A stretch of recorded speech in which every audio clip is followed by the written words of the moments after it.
Hey, how are you? Good to see you.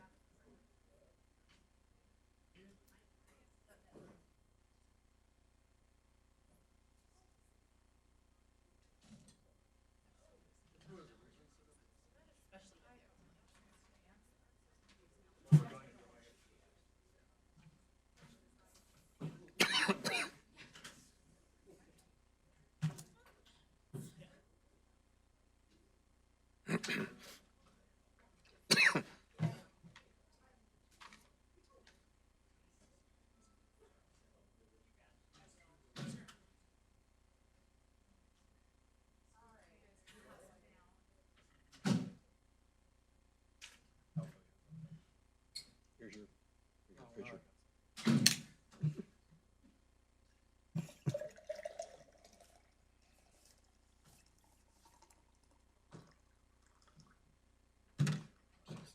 Look. Almost spilled it anyway.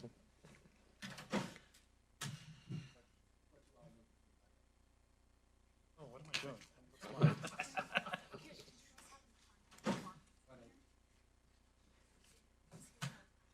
Oh, is this Casa?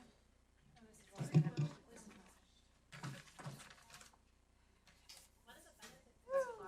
Did you get one? Yeah, it's up there. Oh.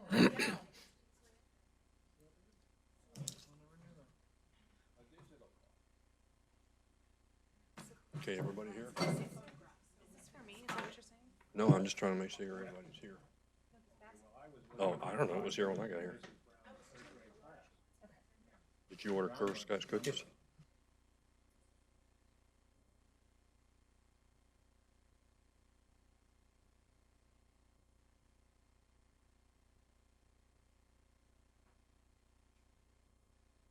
Yeah, I know. Good evening, everyone. Sorry we're running a couple minutes behind. If you would, please rise and join with us in the Pledge of Allegiance. And again, there are flags in both the front and the back of the room. I pledge allegiance to the flag of the United States of America and to the republic for which it stands, one nation, under God, indivisible, with liberty and justice for all. Thank you. Ms. Parker, if you would, please take the roll. Atchison. Here. Baker. Here. Bird. Here. DeCambra. Here. Garcia. Here. Pinter. Here. Seitz. Here.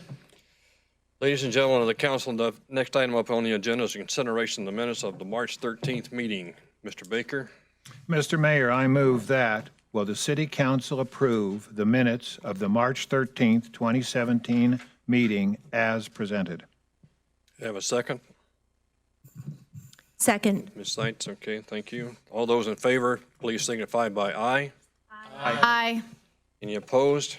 Hearing none, the motion carries. Next item on the agenda is the presentation for Child Abuse Prevention Month. Ms. Seitz, if you would, please. I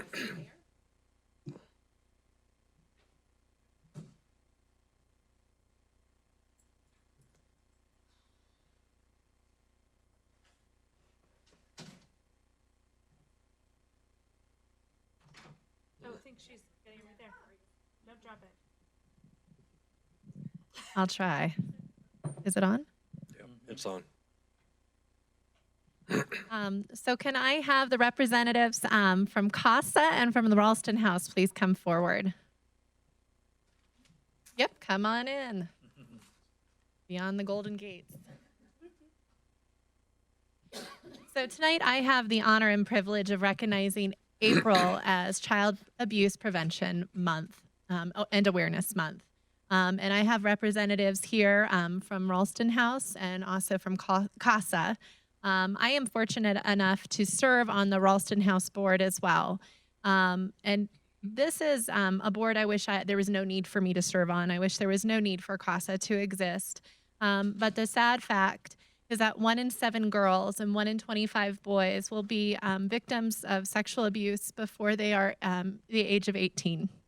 And so this is a real concern that faces our communities, but we are so lucky to have groups like Ralston House and CASA support our kids.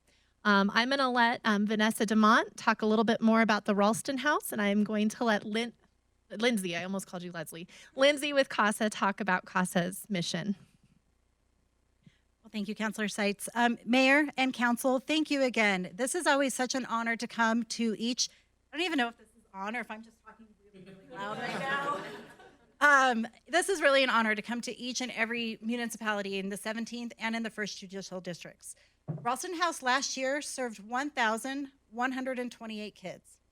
Take a deep breath because that is a big number. That is 1,128 kids who are no longer victims of child abuse, neglect, or torture. That's 1,128 kids who've had a chance to tell their story. But for every one of those kids, there are more kids out there who have not had that chance. Our centers provide forensic interviews and medical exams, and we also do something really neat. And these pinwheels you're gonna see pop up all over the place, in Jeffco, in Adams, in Broomfield, and Gilpin counties. These pinwheels represent every one of those kids. Every one of those kids that these pinwheels say you're not alone, that there is hope, and there is healing after your event. So thank you guys, and thank you again, the City of Westminster, for recognizing this month. We absolutely appreciate it. We're very honored to be here. Thank you, and I echo Vanessa, and am just proud to be standing beside her and Ralston House as a partner in the community for helping the children in need. We both serve the population of children that have been physically, emotionally, and sexually abused. For CASA's population, these are children with open dependency and neglect cases. There are 1,100 children in the system in any given year, and we currently serve over 500 of those children.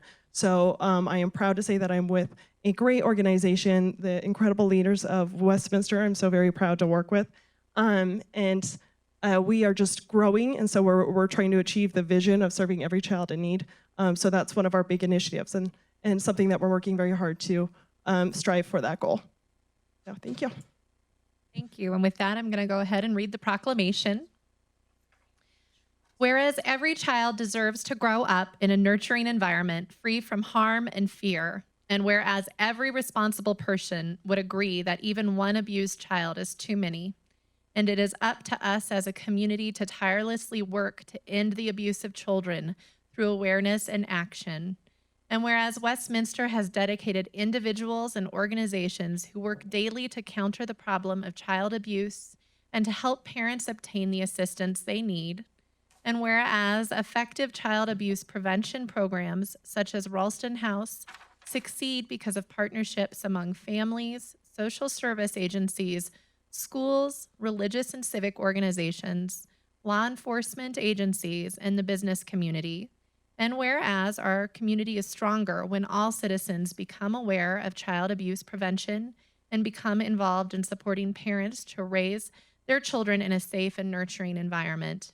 Now, therefore, I, Herb Atchison, Mayor of the City of Westminster, Colorado, on behalf of the Westminster City Council, do hereby proclaim April 2017 to be Child Abuse Prevention Month, and urge all citizens, community agencies, faith organizations, and businesses to work collaboratively to increase their efforts to support families and prevent child abuse.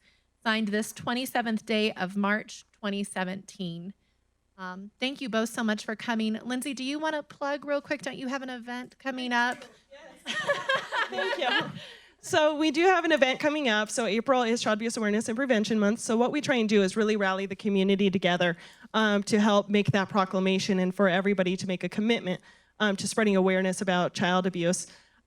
So what our event is, it's a regional proclamation. We're inviting all of the community to come together on Monday, April 10th. And I want to say a quick apology to all of the council members and mayors because I scheduled it, of course, over top of Monday's council meeting. We had to switch over our event date, so I apologize for that.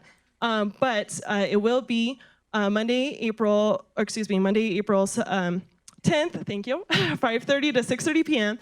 at Margaret Carpenter Park Amphitheater at 112th in Colorado. So if you are available, we would love to see all of you there.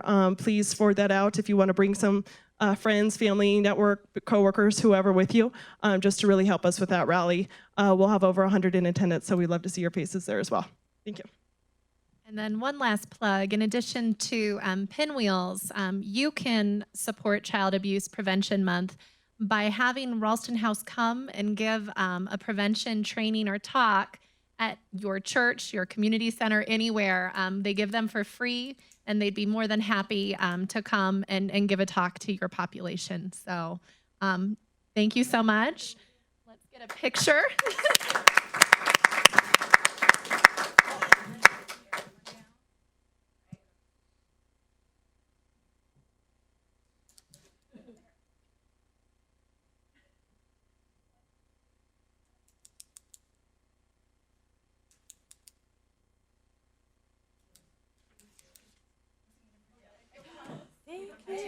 You're the very first people Thank in you. Westminster to get these pictures.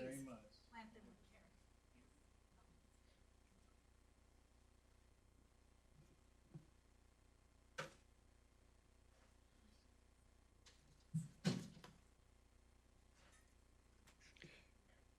Okay, next item on our agenda is citizen communication. This is a period of time where we invite members of the audience to come forward for a period of not to exceed 5 minutes. There is a timer that will start once you start talking after you've identified yourself and your address. You can speak on any item for which we do not have a public hearing scheduled.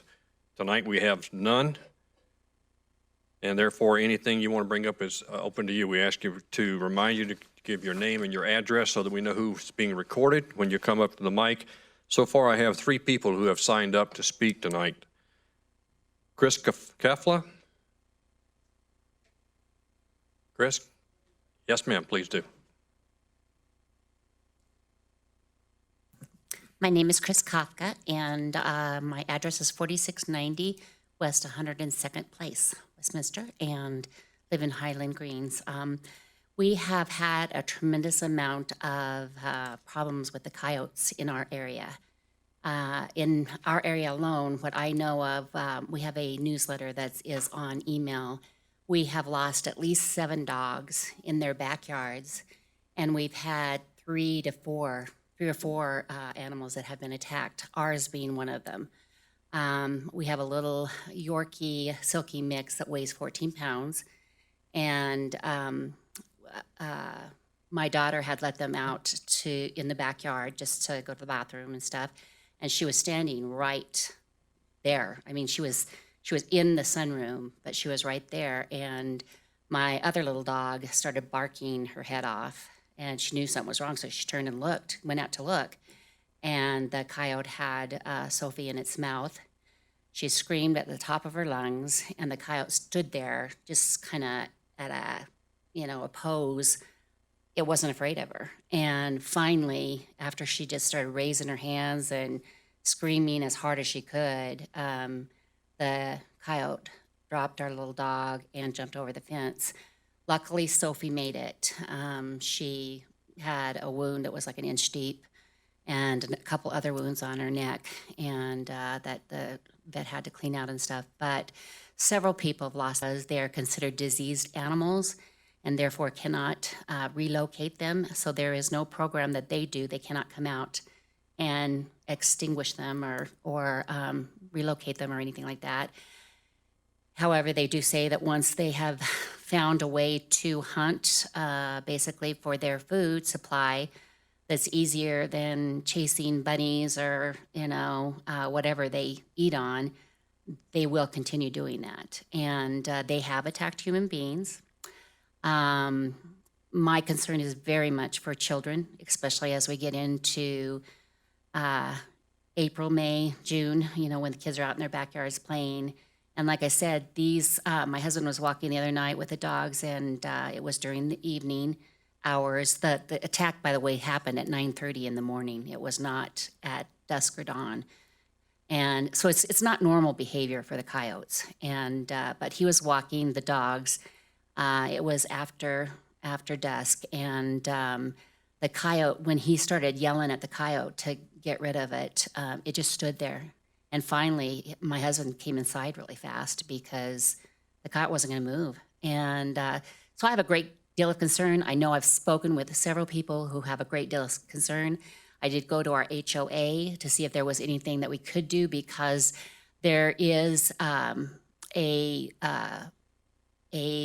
clause that says that you can yourself, if the coyotes are on your property, or if that whatever is causing a nuisance is on your property, that you can call in someone to extinguish them. But the problem is they're not on just one property. So my plea is to you guys to consider what we can do as a city, because I know it's not just happening in our neighborhood. So thank you for listening. Thank you, ma'am. Eric Coleman?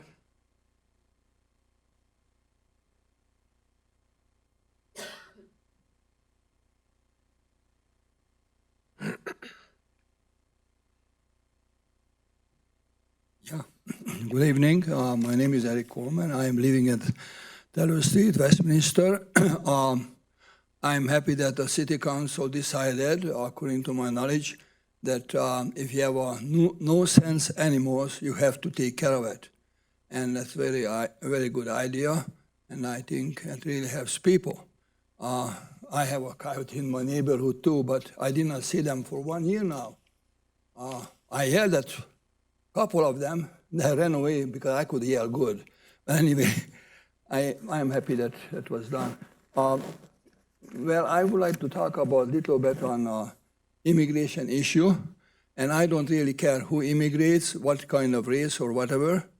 And but I would like to notice on the sanctuary, and I have a little newspaper article here which says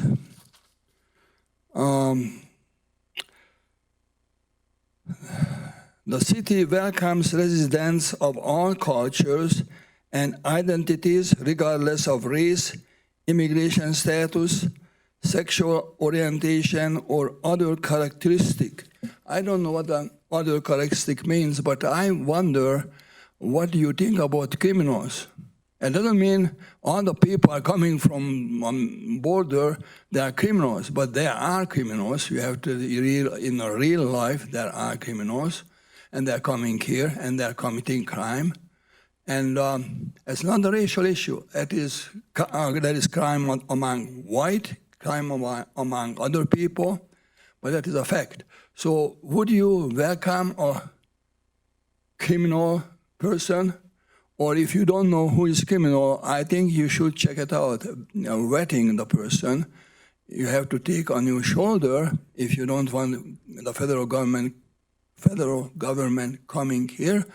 And I would like to see that would be clarified, all welcome, I welcome the immigrant without papers because she was stuck here. So when my wife asked me if we could take her in, we did take her in for a couple of years until she started the citizenship. And she's working now, she's driving now, and she's happy, a hard worker. And I really like it. And I hope you will do the same thing. Take in somebody, who is having a hard time in life, and take care of the person. So I just don't talk, I'm acting on it. Okay, so I wanted to mention on this one, and I hope you celebrated a St. Patrick's Day as a city council, because it is our heritage. And I think above all anything else, we should respect our heritage.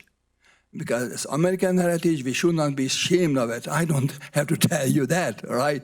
I was not born here, but I came here, so I feel strongly about it. And I have a question on clapping hand restriction. As I understand, you don't want anybody, when there's a big hearing or whatever, anybody clapping hand. I think it's a restriction of freedom of speech. I would say that if you are really afraid of somebody who would clapping a lot, make a time limit on it. You know, clapping half minute or whatever, and then stop it. But otherwise, it looks funny to me. By the way, somebody said there were 15 trucks running on the street to collect trash. And, you know, we have only 14 on the official number. And can you imagine 15 trucks coming, a guy, all the trucks who could collect in the same time and the same day? I think that it was a big, big lie. I just don't understand how people can make up things like that. And the other thing is, I got a Longmont City Line, and they raised the trash price from $15 to $24. And there's a restriction, 96 gallon. And they raised that 58% up around. That is a big, big change. They blamed somebody else for it, like a landfill, and I contacted the landfill. I don't see why they would raise 60% up or 58% up on the, you know, garbage disposing and the landfill. Mr. Comer, that's your end of your time, sir. Thank you. Thank you. Appreciate your listening. Mr. Shea.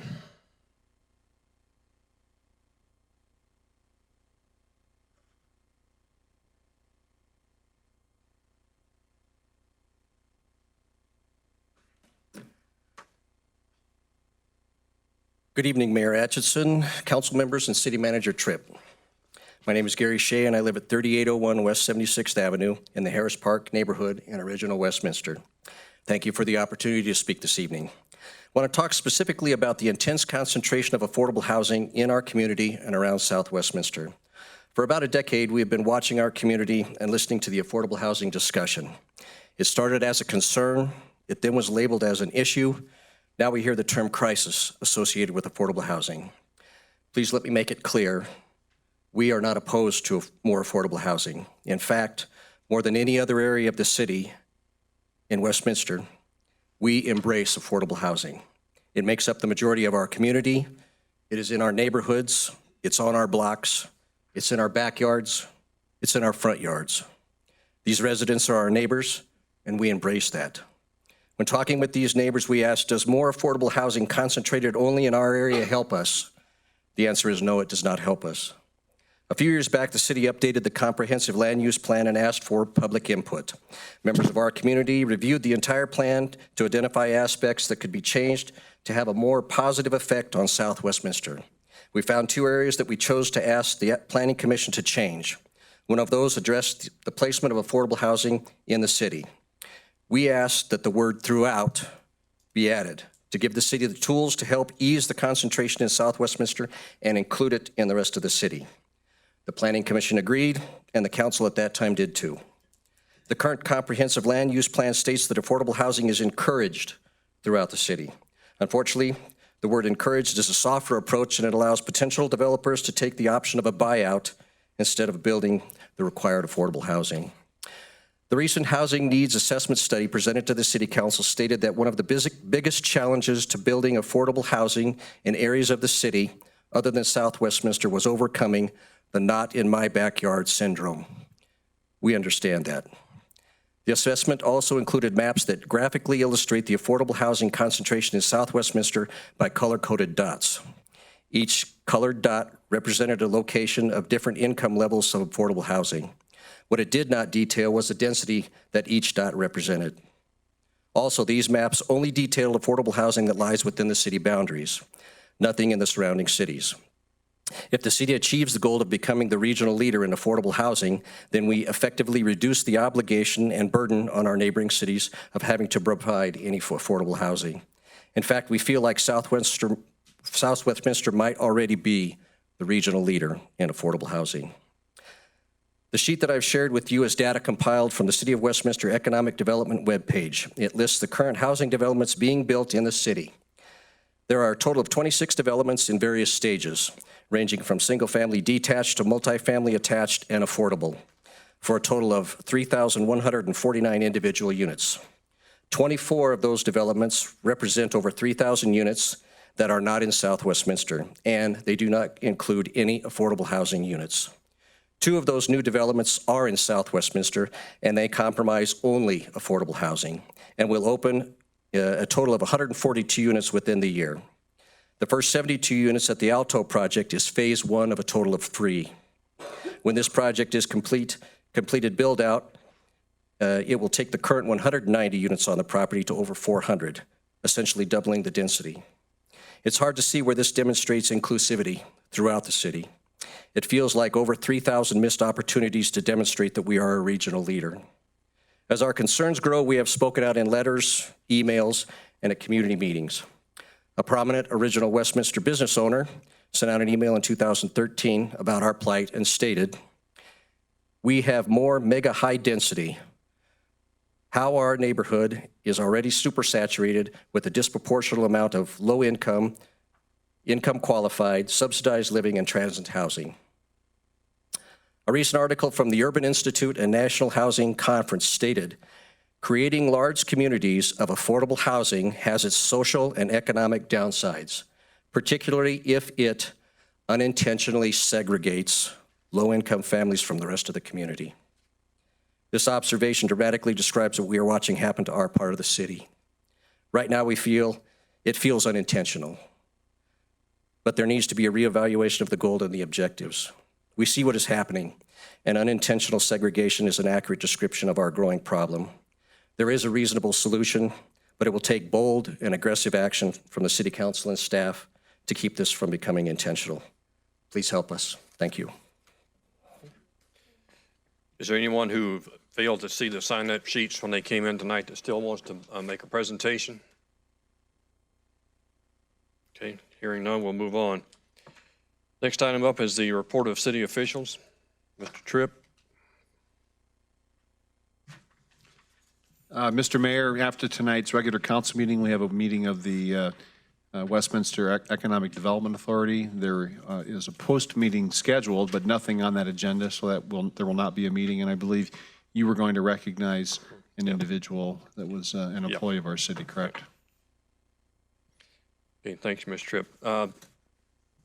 This month has been kind of a hit to us as a city.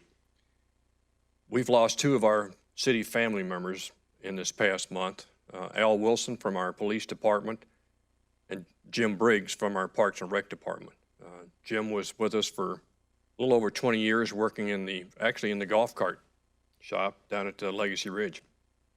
And his family had asked, or actually specifically he demanded, that when he passed, after battling cancer for the last 3 years, that he be kept private.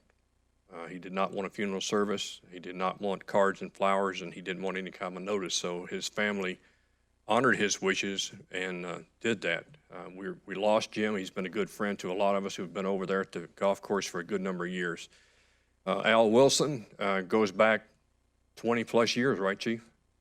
40 years. And not only when he retired, he couldn't stand not being here, so he came back as a part-time employee with the city. And unfortunately, untimely death of Al this past weekend has also raised the issue that we've lost another great member of our family and a good volunteer for us. So as you go home tonight, keep in mind that we have a lot of employees that, for various reasons, they may or may not want this to be public, but we want to thank Al and we want to thank Jim for their service.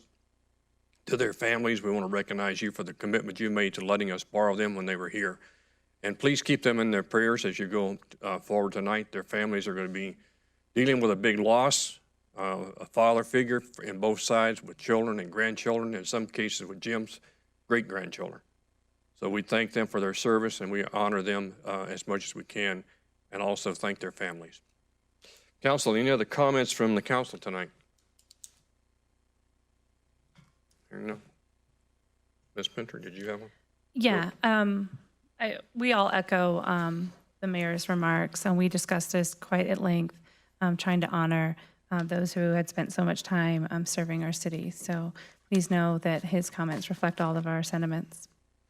I had the opportunity this week, and I just wanted to share with all of you, to present a proclamation, and because of the timing of the presentation, it didn't coincide with the council meeting.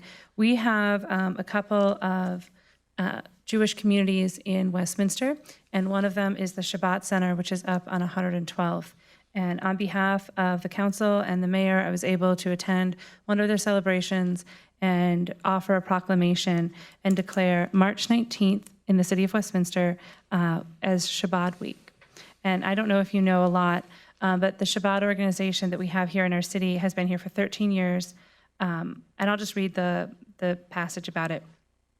We want to honor them where they reaffirm their commitment to heighten spiritual and moral consciousness of our city and residents through education initiatives and acts of goodness and kindness, and connect the Jewish community and the community at large through various programs, events, and services. This is a really outreaching organization. They host menorah lightings. They host all kinds of different events throughout our community, open to the public at the Orchards Mall and sometimes at City Hall, summer camp for youngsters of all faiths, around kindness and community service. And it just seemed, with all the current climate, a good time to take a moment and honor this community and thank them for their work here in Westminster. So I just wanted to make you all aware that we were celebrating Shabbat Week. Ms. Seitz. Thank you, Mr. Mayor, and I'll keep my comments brief. I want to take a moment to thank the residents who came out tonight to express their concerns. Thank you so much for alerting us to these issues, and do know that your voice counts and it helps us come up with better public policy. I think that you should know that you're always welcome in this council chambers. Your comments are welcome, and I think that is part of being a welcoming community.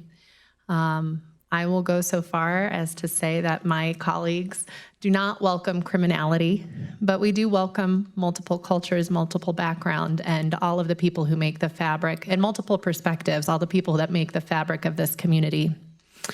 That ethic was highlighted, the need for that ethic was highlighted to me this week. In Fort Collins, not too far away from us, the Islamic Center, there was unfortunately the recipients of vandalism, of hate-inspired vandalism, and that's tragic. And I'm very proud of this community. I'm proud of people who open their doors to those in need, and I do think that's an ethic we should all share. So thank you for that. I do have a nuts and bolts program that I want to make sure that everyone is aware of. You have an opportunity